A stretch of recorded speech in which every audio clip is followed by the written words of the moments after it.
Unified.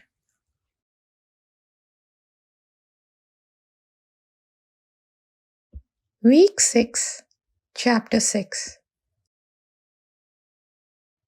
Forgiving with Truth. Life is for receiving love. Everything in creation is made of love. That is the unified field of Einstein. It is the sweet syrup God used to brew everything we ever have or ever will perceive. Love is everything, and we are made to taste that syrup.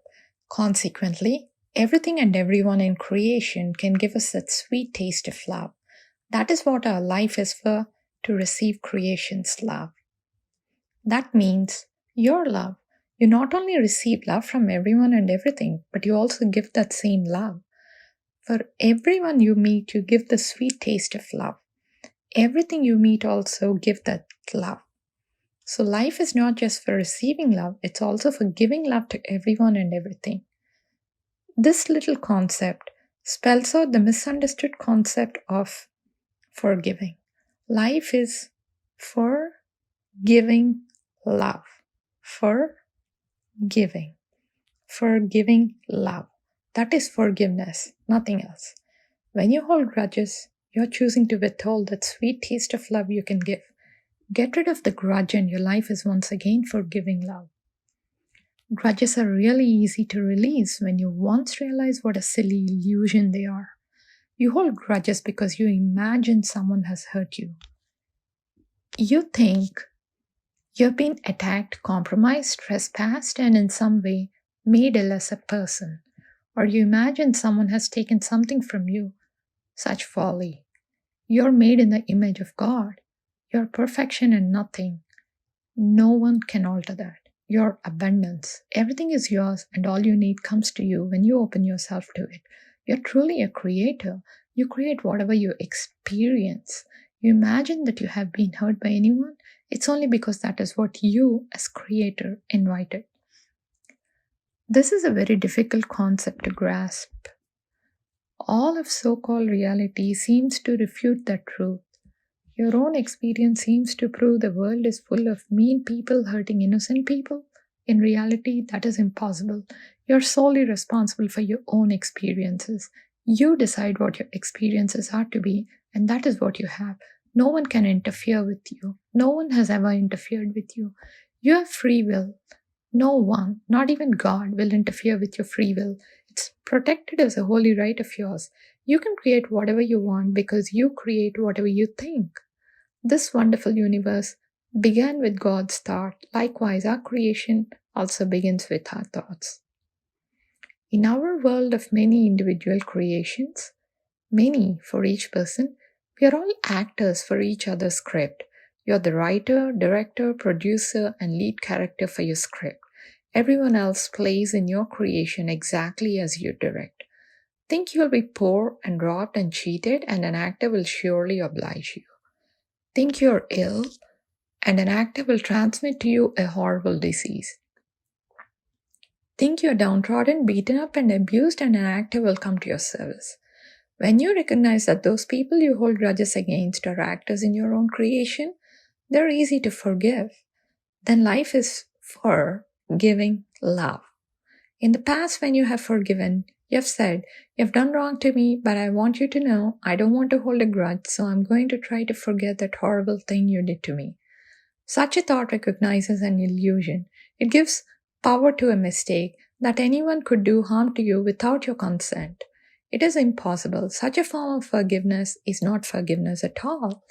Instead, you need to think, "I've made a mistake in my thinking to allow you to seemingly hurt me.